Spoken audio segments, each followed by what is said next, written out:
ਸਤਿਕਾਰਯੋਗ ਮਾਨਯੋਗ ਗੁਰੂ ਰੂਪ ਸਤਿਗੁਰੂ ਜੀ ਦੇ ਪਿਆਰਿਓ, ਵਾਹਿਗੁਰੂ ਜੀ ਕਾ ਖਾਲਸਾ ਵਾਹਿਗੁਰੂ ਜੀ ਕੀ ਫਤਿਹ। ਸਤਿਗੁਰੂ ਜੀ ਦੇ ਪਿਆਰਿਓ, ਸੱਚ ਤੇ ਝੂਠ ਦਾ ਵਿਵਾਦ ਧਾਰਮਿਕ ਨਾਵਲ। ਅੱਜ ਦਿਨ ਬੁੱਧਵਾਰ 29 ਦਸੰਬਰ 2021, 10ਵੀਂ ਕਿਸ਼ਤ। ਲੱਭ ਗਿਆ, ਪਤਾ ਲੱਗਾ ਪੂਰੀ ਆਨੰਦ ਚ ਪਲਦਾ। ਇਹਦੀਆਂ ਹਰਕਤਾਂ 'ਤੇ ਧਿਆਨ ਰੱਖਿਓ, ਲੋੜ ਪੈਣ 'ਤੇ ਤਤਪਰ ਦੱਸਿਓ। ਆਨੰਦਪੁਰ ਸਾਹਿਬ।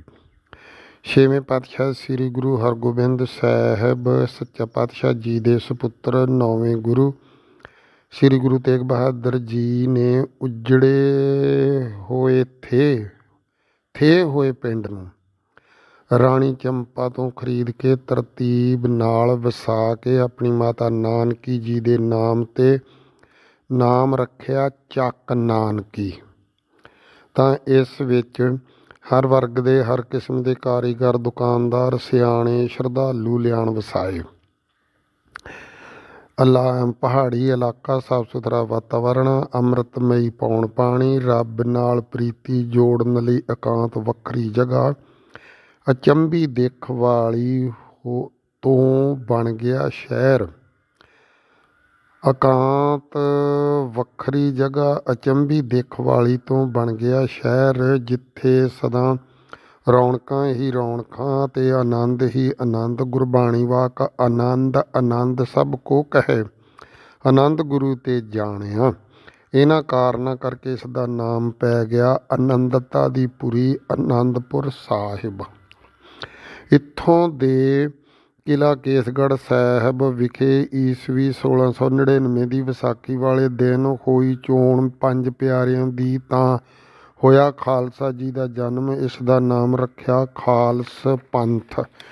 ਖਾਲਸ ਸਾਫ ਸੁਥਰਾ, ਪੰਥ ਰਸਤਾ, ਖੁੱਲ੍ਹਾ ਰਾਹ। ਅੰਮ੍ਰਿਤ ਛਕ ਕੇ ਤਿਆਰ ਬਰ ਤਿਆਰ ਨਾ ਹੋ ਕੇ ਇਸ ਵਿੱਚ ਹੋਏ ਭਰਤੀ ਬਣੇ ਖਾਲਸਾ ਪੰਥ ਦਾ ਅੰਗ ਸੰਤ ਅਤੇ ਸਿਪਾਹੀ, ਆਮ ਅਤੇ ਖਾਸ। ਅਸ਼ਾਮ ਦਾ ਰਾਜਾ ਰਤਨ ਰਾਏ। ਅਸ਼ਾਮ ਦਾ ਰਾਜਾ ਰਾਮ ਰਾਏ ਦਾ ਸੁਪੁੱਤਰ ਰਾਜਾ ਰਤਨ ਰਾਏ ਦੀ ਉਮਰ ਦੇ 12 ਸਾਲ ਪੂਰੇ ਹੋਏ। ਅਚਾਨਕ ਇੱਕ ਦਿਨ ਮੱਧ ਮਸਤ ਚੱਲਦੇ ਹੋਏ ਆਦਮ ਕੱਦ ਸ਼ੀਸ਼ੇ ਮੂਹਰੇ ਆਣ ਖੜਾ ਹੋਇਆ। ਜਿਉਂ ਹੀ ਅਕਸ ਦਰਪਣ ਵਿੱਚ ਪਿਆ, ਪੈਰ ਦੇ ਅੰਗੂਠੇ ਤੋਂ ਲੈ ਕੇ ਸਿਰ ਦੀ ਚੋਟੀ ਤੱਕ ਦਾ ਚਿਹਰਾ ਉਹਨਾਂ ਸਾਹਮਣੇ ਆ ਗਿਆ। ਰਾਜਕੁਮਾਰ ਆਪਣੇ ਆਪ ਨੂੰ ਨਿਹਾਰਨ ਲੱਗਾ। ਪੈਰ ਦਾ ਅੰਗੂਠਾ, ਪੰਜਾ, ਗਿੱਟਾ, ਪਿੰਜਣੀ, ਗੋਡਾ, ਪੱਟ, ਕਮਰ, ਪੇਟ, ਛਾਤੀ, ਠੋਡੀ, ਬੁੱਲ, ਗੱਲਾਂ, ਖੰਡੇ ਵਾਕਰ ਨੱਕ, ਕਵਲ ਵਾਕਰ ਨੈਣ, ਹਾਥੀ ਦੀ ਸੁੰਡ ਵਾਕਰ ਭੁਜਾਂ, ਰਾਜਿਆਂ ਦਾ ਜਵਾਨੀਪਨ, ਕਿਸ਼ੋਰ ਉਮਰ। ਚਿਹਰੇ 'ਤੇ ਪੂਰਾ ਜਲਾਲ। ਇਸ ਤਰ੍ਹਾਂ ਆਪਣੇ ਸਾਰੇ ਬਦਨ ਨੂੰ ਨਿਹਾਰਦਾ ਰਿਹਾ। ਇਸ ਦੀ ਮਾਤਾ ਇਸ ਦੀ ਇਸ ਕਾਰਗੁਜ਼ਾਰੀ ਤੋਂ ਖੁਸ਼ ਹੁੰਦੀ, ਗੋਲੀਆਂ 'ਚ ਘਿਰੀ ਹੋਈ ਰਾਜਮਾਤਾ ਹੋਣ ਦੇ ਜਲਾਲ 'ਚ ਪੁੱਤਰ ਨੂੰ ਨਿਹਾਰਦੀ ਹੋਈ ਗੰਭੀਰਤਾ 'ਚ ਬੈਠੀ ਹੈ। ਆਪਣੇ ਸੰਪੂਰਨ ਬਦਨ ਨੂੰ ਨਿਹਾਰਦਾ ਦੇਖਦਾ ਜਿਉਂ ਹੀ ਆਪਣੇ ਮਸਤਕ 'ਤੇ ਪਹੁੰਚਿਆ, ਤਾਂ ਕੀ ਦੇਖਿਆ ਕਿ ਸੋਨੇ ਦੀ ਅਸਰਫੀ ਦੇ ਵਿਆਸ ਦਾ ਇੱਕ ਚਿੰਨ੍ਹ ਹੈ, ਤੇ ਇਸ ਤੋਂ ਅੱਗੇ ਜਾਣੋ ਨਿਗਾਹ ਰੁਕ ਗਈ। ਬਸ ਅੱਗੇ ਨਿਗਾਹ ਤੁਰੇ ਹੀ ਨਾ, ਜਿਵੇਂ ਕੋਈ ਅਗੰਮਤਾ ਜ਼ਾਹਰ ਹੋਣੀ ਹੋਵੇ। ਮਾਤਾ ਜੀ ਪੁੱਤਰ, ਇਹ ਮੇਰੇ ਮੱਥੇ 'ਤੇ ਕੀ ਹੈ? ਜਿਵੇਂ ਕੋਈ ਨਿਸ਼ਾਨ ਜਿਹਾ ਹੋਵੇ। ਬਸ ਫਿਰ ਕੀ ਸੀ, ਰਾਜਮਾਤਾ 13-14 ਸਾਲ ਦਾ ਫਾਸਲਾ ਪਿੱਛੇ ਚਲੇ ਗਈ। ਚਿਹਰੇ 'ਤੇ ਗੰਭੀਰਤਾ ਦਾ ਨਿਸ਼ਾਨ ਪ੍ਰਤੱਖ ਉੱਭਰਿਆ ਅਤੇ ਛੇਨ ਵਿੱਚ ਪ੍ਰਸੰਨਤਾ ਵਿੱਚ ਬਦਲ ਗਿਆ, ਤੇ ਰਾਜਮਾਤਾ ਖਿੜਖੜਾ ਕੇ ਹੱਸ ਪਈ। ਰਾਜਕੁਮਾਰ, ਅਸ਼ਰਫੀ ਵਿਆਸ ਦਾ ਚਿੰਨ੍ਹ, ਮਾਤਾ ਜੀ ਦੀ ਗੰਭੀਰਤਾ, ਪ੍ਰਸੰਨਤਾ ਆਦਿ ਨੂੰ ਜਾਣਨ ਲਈ ਉਤਾਵਲਾ ਹੋ ਗਿਆ।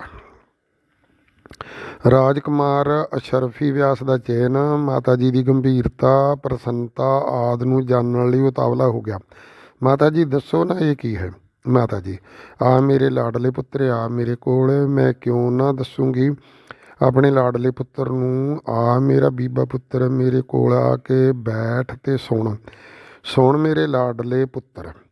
ਮੈਂ ਅਤੇ ਤੇਰੇ ਸਵਰਗੀ ਪਿਤਾ ਜੀ ਆਪਣੇ ਇਕਲੌਤੇ ਪੁੱਤਰ ਤੋਂ ਵਾਂਝੇ ਹੀ ਜਾ ਰਹੇ ਸੀ ਸੰਸਾਰ ਤੋਂ। ਅਚਾਨਕ ਜਗਤ ਗੁਰੂ ਸ੍ਰੀ ਗੁਰੂ ਨਾਨਕ ਦੇਵ ਜੀ ਦੇ 9ਵੇਂ ਸਰੂਪ ਸ੍ਰੀ ਗੁਰੂ ਤੇਗ ਬਹਾਦਰ ਜੀ ਅਸਾਂ ਕੋਲ ਆ ਗਏ। ਪੁੱਤਰ ਅਸੀਂ ਗੁਰੂ ਜੀ ਨੂੰ ਆਪਣੇ ਘਰ ਲੈ ਆਏ, ਉਹਨਾਂ ਨਾਲ ਸੰਗਤਾਂ ਵੀ ਆਈਆਂ। ਅਸਾਂ ਚਰਨਾ ਅੰਮ੍ਰਿਤ ਵੀ ਲਿਆ ਤੇ ਗੁਰੂ ਜੀ ਅੱਗੇ ਬੇਨਤੀ ਕਰਕੇ ਪੁੱਤਰ ਹੋਣ ਦੀ ਜਾਚਨਾ ਕੀਤੀ ਕਿ ਗੁਰੂ ਜੀ ਅਸੀਂ ਸੰਸਾਰ ਤੋਂ ਪੁੱਤਰਹੀਣ ਹੀ ਜਾ ਰਹੇ ਹਾਂ, ਆਪ ਕਿਰਪਾ ਕਰਕੇ ਪੁੱਤਰ ਦੀ ਦਾਤ ਬਖਸ਼ੋ ਤਾਂ ਕਿ ਅਸਾਂ ਦੀ ਵੀ ਸੰਸਾਰ 'ਚ ਸਾਂਝੇਦਾਰੀ ਬਣ ਜਾਵੇ। ਗੁਰੂ ਜੀ ਦੇ ਹੱਥ ਵਿੱਚ ਉਸ ਸਮੇਂ ਇੱਕ ਲੱਕੜੀ ਦੀ ਬਣੀ ਹੋਈ ਮੋਹਰ ਸੀ। ਉਹਨਾਂ ਨੇ ਉਹ ਮੋਹਰ ਤੇਰੇ ਪਿਤਾ ਜੀ ਦੇ ਮੱਥੇ 'ਤੇ ਛੁਹਾ ਕੇ ਪ੍ਰਸੰਨ ਚਿੱਤ ਹੋ ਕੇ ਕਿਹਾ ਕਿ ਰਾਜਨ ਤੇਰੇ ਘਰ ਪੁੱਤਰ ਹੋਵੇਗਾ ਤੇ ਉਸ ਦੇ ਮੱਥੇ 'ਤੇ ਇਹ ਮੋਹਰ ਦਾ ਨਿਸ਼ਾਨ ਹੋਵੇਗਾ। ਪੁੱਤਰ ਇਹ ਉਹ ਨਿਸ਼ਾਨ ਹੈ। ਮਾਤਾ ਜੀ ਉਹ ਗੁਰੂ ਜੀ ਕਿੱਥੇ ਹਨ? ਮੈਂ ਉਹਨਾਂ ਦੇ ਦਰਸ਼ਨ ਕਰਨੇ ਹਨ। ਮਾਤਾ ਜੀ ਠੀਕ ਹੈ ਪੁੱਤਰ, ਆਪਾਂ ਗੁਰੂ ਜੀ ਦੇ ਦਰਸ਼ਨ ਕਰਾਂਗੇ। ਤੇਰੇ ਪਿਤਾ ਜੀ ਦੇ ਕਹੇ ਹੋਏ ਬੋਲ ਮੇਰੇ ਰੋਜ਼ ਕੰਨਾਂ 'ਚ ਸੁਨੇਹੇ ਦਿੰਦੇ ਹਨ। ਰਾਜਕੁਮਾਰ ਮਾਤਾ ਜੀ ਕੀ ਮੇਰੇ ਪਿਤਾ ਜੀ ਦੇ ਬੋਲ ਹਨ ਜੋ ਮੇਰੀ ਪਿਆਰੀ ਮਾਤਾ ਜੀ ਦੇ ਕੰਨਾਂ 'ਚ ਰੋਜ਼ ਸੁਨੇਹੇ ਦਿੰਦੇ ਹਨ? ਮਾਤਾ ਜੀ ਪੁੱਤਰ ਤੇਰੇ ਪਿਤਾ ਜੀ ਜਦੋਂ ਉਸ ਲੋਕ ਵਿੱਚ ਜਾਣ ਲੱਗੇ ਸਨ ਤਾਂ ਮੈਨੂੰ ਵਾਰ-ਵਾਰ ਤਕੀਦ ਕਰ ਗਏ ਸੀ ਕਿ ਮੇਰੇ ਇਕਲੌਤੇ ਪੁੱਤਰ ਨੂੰ ਗੁਰੂ ਜੀ ਦੇ ਚਰਨਾਂ ਵਿੱਚ ਜ਼ਰੂਰ ਲੈ ਕੇ ਜਾਵੇਂ। ਪੁੱਤਰ ਮੈਂ ਇਸ ਸਮੇਂ ਦੀ ਉਡੀਕ ਵਿੱਚ ਸਾਂ ਜਦੋਂ ਤੂੰ ਸ਼ੀਸ਼ੇ ਮੂਹਰੇ ਆਪਣਾ ਚਿਹਰਾ ਨਿਹਾਰਦਾ ਸੀ। ਮੈਂ ਉਸ ਸਮੇਂ ਦਾ ਚਿੰਤਨ ਕਰ ਰਹੀ ਸੀ। ਪੁੱਤਰ ਹੁਣ ਛੇਤੀ ਜਾਣ ਦੀ ਤਿਆਰੀ ਕਰੋ, ਆਪਾਂ ਗੁਰੂ ਘਰ ਦੁਰਲੱਭ ਵਸਤੂਆਂ ਲੈ ਕੇ ਜਾਣੀਆਂ। ਇਹੋ ਤੇਰੇ ਪਿਤਾ ਜੀ ਦਾ ਹੁਕਮ ਹੈ ਤੇ ਇਹੋ ਸ਼ਰਧਾਂਜਲੀ ਹੋਵੇਗੀ। ਛੇਤੀ ਤੋਂ ਛੇਤੀ ਦੁਰਲੱਭ ਵਸਤੂਆਂ ਦੀ ਭਾਲ ਕਰੋ। ਇਹ ਸੁਣ ਕੇ ਰਾਜਾ ਰਤਨ ਰਾਏ ਪ੍ਰਸੰਨ ਹੋ ਗਿਆ। ਵਜ਼ੀਰ ਨੂੰ ਵਸਤੂਆਂ ਦੀ ਭਾਲ ਦਾ ਹੁਕਮ ਹੋਇਆ। ਰਾਜਕੁਮਾਰ ਨੂੰ ਗੁਰੂ ਚਰਨਾਂ ਦੀ ਅਤਿਅੰਤ ਤਾਂਘ ਹੋ ਗਈ। ਉਸਨੇ ਮਾਤਾ ਜੀ ਤੋਂ ਗੁਰੂ ਘਰ ਦੀਆਂ ਸਾਖੀਆਂ ਸੁਣਨੀਆਂ ਸ਼ੁਰੂ ਕੀਤੀਆਂ। ਮਾਤਾ ਜੀ ਬੜੀ ਰੀਝ ਨਾਲ ਸੁਣਾਉਣ ਲੱਗੀ। ਰਾਜਕੁਮਾਰ ਮਾਤਾ ਜੀ ਜੀ ਪੁੱਤਰ। ਰਾਜਕੁਮਾਰ ਗੁਰੂ ਜੀ ਕਿੰਨੀ ਕੁ ਦੂਰ ਰਹਿੰਦੇ ਹਨ? ਜਿਨ੍ਹਾਂ ਮੇਰੇ ਪਿਤਾ ਜੀ ਦੇ ਮੱਥੇ 'ਤੇ ਮੋਹਰ ਛੁਹਾਈ ਸੀ, ਮੈਂ ਛੇਤੀ ਉਹਨਾਂ ਦੇ ਦਰਸ਼ਨ ਕਰਨੇ ਹਨ। ਮਾਤਾ ਜੀ ਪੁੱਤਰ ਜਿਹੜੇ ਗੁਰੂ ਜੀ ਨੇ ਮੋਹਰ ਛੁਹਾਈ ਉਹ ਤਾਂ ਹਿੰਦੁਸਤਾਨ ਦੇ ਹਿੰਦੂ ਧਰਮ ਨੂੰ ਖਤਰਾ ਬਣ ਗਿਆ ਸੀ। ਉਸ ਸਮੇਂ ਜ਼ਾਲਮ ਨੇ ਜ਼ੁਲਮ ਦੀ ਅੱਤ ਕਰ ਦਿੱਤੀ ਸੀ। ਜਬਰਨ ਹਿੰਦੂਆਂ ਨੂੰ ਮੁਸਲਮਾਨ ਬਣਾਈ ਜਾ ਰਿਹਾ ਸੀ। ਜੋ ਨਹੀਂ ਬਣਦਾ ਉਸ ਦਾ ਕਤਲ ਕੀਤਾ ਜਾਂਦਾ ਸੀ। ਰਾਜਕੁਮਾਰ ਮਾਤਾ ਜੀ ਇਤਨਾ ਜ਼ੁਲਮ? ਮਾਤਾ ਜੀ ਹਾਂ ਪੁੱਤਰ, ਇਹਨਾਂ ਜ਼ੁਲਮ ਹੁੰਦਾ ਦੇਖ ਕੇ ਉਸ ਗੁਰੂ ਜੀ ਨੇ ਆਪਣਾ ਬਲੀਦਾਨ ਦੇ ਕੇ ਹਿੰਦੂ ਧਰਮ ਜੋ ਸਾਡਾ ਧਰਮ ਬਚਾ ਦਿੱਤਾ ਹੈ। ਹਿੰਦੂ ਧਰਮ ਸਾਡਾ ਆਪਣਾ ਧਰਮ ਬਚਾ ਦਿੱਤਾ ਸੀ। ਰਾਜਕੁਮਾਰ ਮਾਤਾ ਜੀ ਗੁਰੂ ਜੀ ਨੇ ਹਿੰਦੂ ਧਰਮ ਦੀ ਰੱਖਿਆ ਲਈ ਆਪਣਾ ਬਲੀਦਾਨ ਦੇ ਦਿੱਤਾ? ਮਾਤਾ ਜੀ ਹਾਂ ਪੁੱਤਰ, ਗੁਰੂ ਜੀ ਨੇ ਬਲੀਦਾਨ ਦੇ ਦਿੱਤਾ। ਰਾਜਕੁਮਾਰ ਮਾਤਾ ਜੀ ਮੈਂ ਤਾਂ ਦਰਸ਼ਨ ਕਰਨੇ ਸੀ, ਮੈਂ ਕਿਸ ਦੇ ਦਰਸ਼ਨ ਕਰੂੰਗਾ? ਮਾਤਾ ਜੀ ਪੁੱਤਰ ਸ੍ਰੀ ਗੁਰੂ ਨਾਨਕ ਦੇਵ ਜੀ ਦੀ ਗੱਦੀ ਕਲਯੁਗੀ ਜੀਆਂ ਦਾ ਆਧਾਰ ਕਾਰਨ ਹਿੱਤ ਅਮਰ ਹੈ। ਉਹਨਾਂ ਦੀ ਗੱਦੀ 'ਤੇ ਸ੍ਰੀ ਗੁਰੂ ਗੋਬਿੰਦ ਰਾਏ ਜੀ ਬਿਰਾਜਮਾਨ ਹਨ। ਮੇਰਾ ਲਾਡਲਾ ਪੁੱਤਰ ਉਹਨਾਂ ਦੇ ਦਰਸ਼ਨ ਕਰੇਗਾ। ਇਸ ਸਮੇਂ ਵਜ਼ੀਰ ਪਹੁੰਚਿਆ ਤੇ ਪਹੁੰਚਦਿਆਂ ਸਾਰ ਵਜ਼ੀਰ ਰਾਜਮਾਤਾ ਤੇ ਰਾਜਕੁਮਾਰ ਦੀ ਜੈ ਹੋਵੇ। ਦੁਰਲੱਭ ਵਸਤੂਆਂ ਮਿਲ ਗਈਆਂ। ਪੰਜਾਬ ਜਾਣ ਦੀ ਤਿਆਰੀ ਵਿੱਚ ਕੋਈ ਵੀ ਢਿੱਲ ਢੇਰ ਨਹੀਂ ਹੈ। ਤਿਆਰੀ ਮੁਕੰਮਲ ਹੋ ਚੁੱਕੀ ਹੈ, ਸਿਰਫ ਹੁਕਮ ਦੀ ਲੋੜ ਹੈ। ਰਾਜਾ ਰਤਨ ਰਾਏ ਤੇ ਰਾਜਮਾਤਾ ਇੱਕ ਜ਼ਬਾਨ 'ਚ ਵਸਤੂਆਂ ਕੀ ਹਨ ਦਿਖਾਈਆਂ ਜਾਣ। ਚੰਦਨ ਚੌਂਕੀ, 5 ਕਲਾ ਹਥਿਆਰ, ਪ੍ਰਸਾਦੀ ਹਾਥੀ। ਤਿੰਨੇ ਵਸਤੂਆਂ ਵਾਕਿਆ ਹੀ ਦੁਰਲੱਭ ਸੀ। ਦੇਖਦੇ ਸਾਰ ਹੀ ਪੰਜਾਬ ਨੂੰ ਤੁਰਨ ਦਾ ਹੁਕਮ ਹੋ ਗਿਆ। ਮੰਜ਼ਲੋ ਮੰਜ਼ਲੀ ਚੱਲਦੇ ਹੋਏ ਅਨੰਦਪੁਰ ਸਾਹਿਬ ਪਹੁੰਚੇ।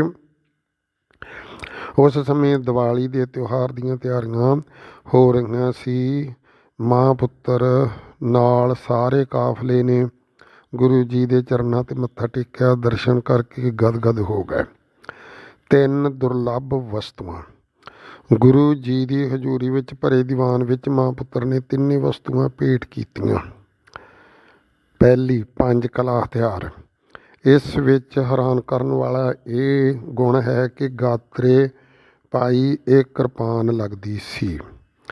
ਇਸ ਦੀ ਮੁੱਠ ਵਿੱਚ ਇੱਕ ਬਟਨ ਲੱਗਾ ਹੋਇਆ ਸੀ। ਬਟਨ ਨੱਪਣ ਨਾਲ ਤਮਾਚਾ ਪਿਸਤੌਲ ਬਣ ਜਾਂਦੀ ਸੀ।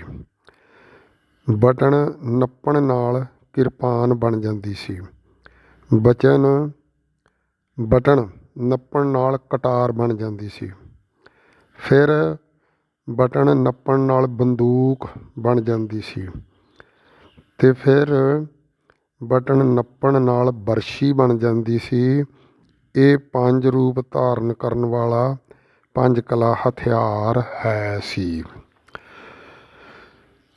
ਦੂਜੀ ਵਸਤੂ, ਚੰਦਨ ਚੌਂਕੀ। ਇਹ ਅਜਬ ਕਿਸਮ ਦੀ ਚੰਦਨ ਦੀ ਚੌਂਕੀ ਬਣੀ ਹੋਈ ਸੀ, ਜਿਸ ਨੂੰ ਜਾਦੂ ਦੀ ਚੌਂਕੀ ਵੀ ਕਿਹਾ ਜਾ ਸਕਦਾ ਹੈ। ਇਸ ਦੀ ਕਲਾ ਨੂੰ ਨੱਪੀਏ ਤਾਂ ਇਸ ਵਿੱਚੋਂ ਪੁਤਲੀਆਂ ਪ੍ਰਗਟ ਹੋ ਕੇ ਚੌਪਟ ਵਿਛਾ ਕੇ ਡਾਲ ਨਰਦਾਂ ਸਿੱਟ ਕੇ ਪਾਸ਼ਾ ਖੇਡਣ ਲੱਗ ਜਾਂਦੀਆਂ।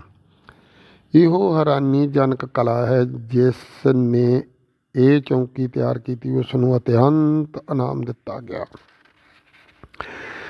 ਤੀਜੀ ਵਸਤੂ ਦੁਰਲੱਭ ਹੈ ਪ੍ਰਸਾਦੀ ਹਾਥੀ। ਇਹ ਹਾਥੀ ਵੀ ਕੁਦਰਤ ਨੇ ਆਪ ਬਣਾਇਆ। ਇਸ ਨੂੰ ਇਸ ਕਾਦਰ ਦੀ ਕੁਦਰਤ ਹੀ ਕਿਹਾ ਜਾ ਸਕਦਾ ਹੈ। ਬਲਿਹਾਰੀ ਕੁਦਰਤ ਵਸਿਆ। ਇਸ ਹਾਥੀ ਦੀ ਸੁੰਡ ਦੀ ਨਾਸ ਤੋਂ ਸ਼ੁਰੂ ਹੋ ਕੇ ਸਾਰੀ ਸੁੰਡ, ਮੱਥਾ, ਢੂਹੀ, ਪੂਛ ਦੇ ਅਖੀਰਲੇ ਵਾਲ ਤੱਕ 2 ਇੰਚ ਚੌੜੀ ਕੁਦਰਤੀ ਨੀਲੇ ਰੰਗ ਦੀ ਪੱਟੀ ਹੈ। ਜੋ ਵੀ ਇਨਸਾਨ ਇਸ ਪੱਟੀ ਨੂੰ ਦੇਖਦਾ ਉਹ ਕੁਦਰਤ ਦੇ ਬਲਿਹਾਰੇ ਜਾਂਦਾ। ਇਸ ਹਾਥੀ ਨੂੰ ਅਜਿਹਾ ਸਿਖਾਇਆ ਗਿਆ ਸੀ ਕਿ ਪਹਿਲੇ ਇਸ ਦੀ ਸੁੰਡ ਵਿੱਚ ਪਾਣੀ ਦਾ ਗੜਵਾ ਫੜਾਇਆ ਜਾਂਦਾ। ਉਹ ਪਾਣੀ ਨਾਲ ਗੁਰੂ ਜੀ ਦੇ ਚਰਨ ਪੈਰ ਧੋਂਦਾ। ਫਿਰ ਧੂਫ ਫੜਾਈ ਜਾਂਦੀ। ਉਹ ਗੁਰੂ ਜੀ ਅੱਗੇ ਧੂਫ ਦਿਖਾਉਂਦਾ। ਇਸ ਤੋਂ ਉਪਰੰਤ ਗੁਰੂ ਜੀ ਨੂੰ ਮੋਰਲੀਆਂ ਲੱਤਾਂ ਨਵਾ ਕੇ ਨਤਮਸਤਕ ਹੁੰਦਾ, ਮੱਥਾ ਟੇਕਦਾ। ਸ੍ਰੀ ਅਨੰਦਪੁਰ ਵਿੱਚ ਦੀਵਾਲੀ ਦੇ ਵੇਲੇ ਦੀਆਂ ਰੌਣਕਾਂ ਤੇ ਅਤਿਅੰਤ ਸੰਗਤਾਂ ਆਈਆਂ ਹੋਈਆਂ ਸੀ। ਇਹਨਾਂ ਵਸਤੂਆਂ ਨੂੰ ਦੇਖ ਕੇ ਗੁਰੂ ਜੀ ਸਮੇਤ ਸਭ ਸੰਗਤਾਂ ਪ੍ਰਸੰਨ ਹੋਈਆਂ। ਮਹੀਨਾ ਕੁ ਇੱਥੇ ਰਹਿ ਕੇ ਮਾਂ ਪੁੱਤਰ ਆਪਣੇ ਵਤਨ ਅਸਾਮ ਨੂੰ ਚਲੇ ਗਏ ਅਤੇ ਧਰਮ ਅਨੁਸਾਰ ਰਾਜ ਭੋਗ ਦੇ ਸਮੇਂ ਅਨੁਸਾਰ ਗੁਰਚਰਨਾਂ 'ਚ ਬਿਰਾਜੇ। ਸਮੇਂ ਦੀ ਚਾਲ ਪਛਾਣ ਕੇ ਗੁਰੂ ਜੀ ਨੇ ਇੱਕ ਨਗਾਰਾ ਬਣਾ ਕੇ ਵਜਾਇਆ। ਨਗਾਰੇ ਦੀ ਆਵਾਜ਼ ਜਿਉਂ ਹੀ ਪਹਾੜੀਆਂ ਨਾਲ ਟਕਰਾਈ ਤਾਂ ਸਾਰਾ ਭੂਮੰਡਲ ਗੂੰਜ ਉੱਠਿਆ। ਇਸ ਦਾ ਨਾਮ ਪ੍ਰਸੰਨਤਾ ਹਿੱਤ ਰਣਜੀਤ ਨਗਾਰਾ ਰੱਖਿਆ ਗਿਆ। ਭੀਮਾ ਰਿਆਸਤ ਕਹਿਲੂਰ ਦਾ ਰਾਜਾ ਸੀ। ਭੀਮ ਚੰਦ ਰਿਆਸਤ ਕਲੂਰ ਦਾ ਰਾਜਾ ਸੀ। ਸ੍ਰੀ ਅਨੰਦਪੁਰ ਸਾਹਿਬ ਇਸੇ ਰਿਆਸਤ ਵਿੱਚ ਆਉਂਦਾ ਸੀ। ਰਿਆਸਤ ਕਹਿਲੂਰ ਦੀ ਰਾਜਧਾਨੀ ਬਿਲਾਸਪੁਰ ਸੀ। ਪਿੱਛੋਂ ਇਹੋ ਪਿਛਲੇ ਜਨਮ 'ਚ ਚੰਦਰਾ ਚੰਦੂ ਸੀ। ਇਹ ਲੇਖਕ ਨੇ ਕਲਪਨਾਤ ਨਾਮ ਰੱਖਿਆ ਹੈ ਕਿ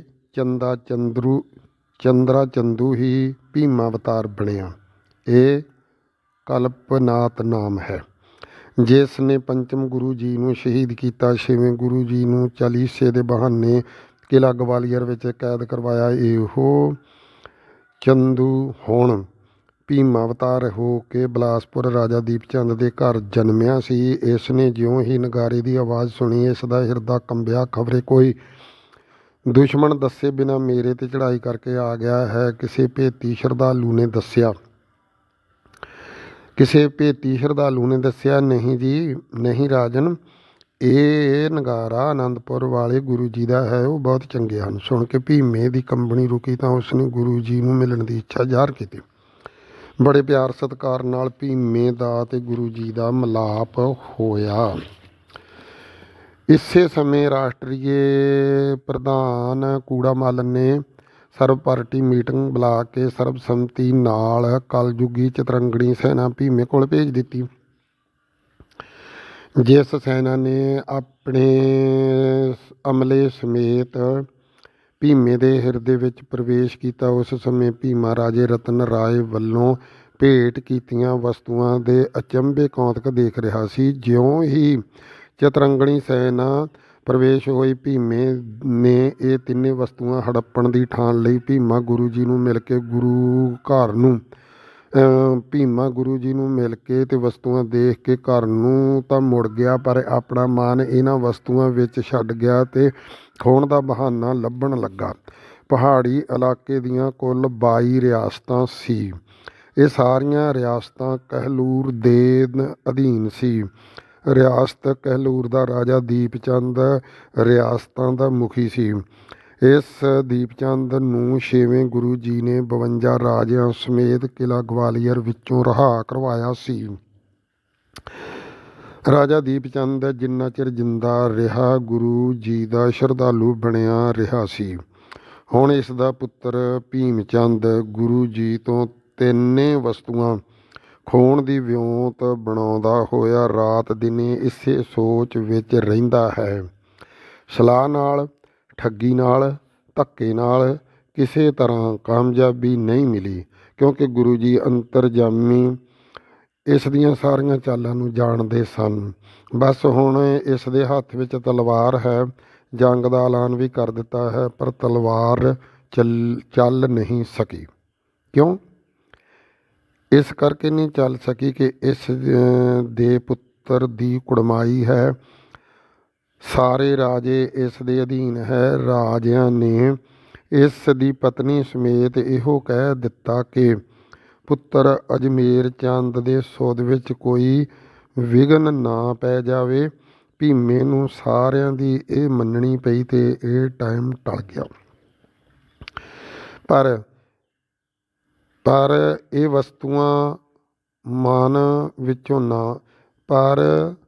ਵਸਤੂਆਂ ਵੱਲੋਂ ਮਾਨ ਭੀਮੇ ਦਾ ਨਾ ਮੁੜਿਆ। ਇਹੋ 3 ਵਸਤੂਆਂ ਹੀ ਭੰਗਾਣੀ ਦੇ ਯੁੱਧ ਦਾ ਕਾਰਨ ਬਣੀਆਂ, ਜੋ ਅਗਲੀ ਕਿਸ਼ਤ ਵਿੱਚ ਯੁੱਧ ਬਾਰੇ ਦੱਸਿਆ ਜਾਵੇਗਾ। ਬਾਕੀ ਅਗਲੀ ਕਿਸ਼ਤ ਵਿੱਚ। ਵਾਹਿਗੁਰੂ ਜੀ ਕਾ ਖਾਲਸਾ, ਵਾਹਿਗੁਰੂ ਜੀ ਕੀ ਫਤਿਹ।